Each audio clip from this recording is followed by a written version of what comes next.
in my family growing up would ever have allowed themselves, and would have allowed me.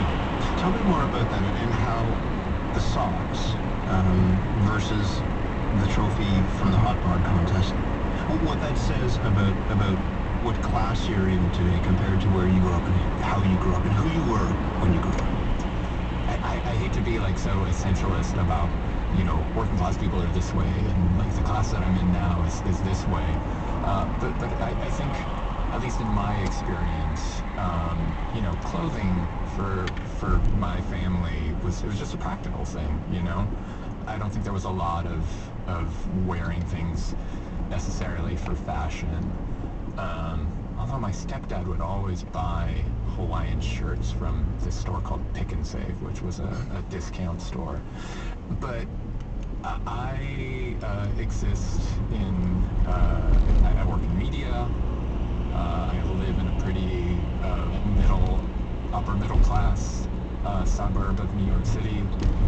And I don't think this is true of everybody, but it's true of me. Like, it is very important for me to look a certain way and project something. There is a story that I tell with my clothes. It's mostly a story I'm telling myself, I think, but the luxury of being able to indulge in that feels very, very different from where I grew up. Why did you want to make a podcast now about class?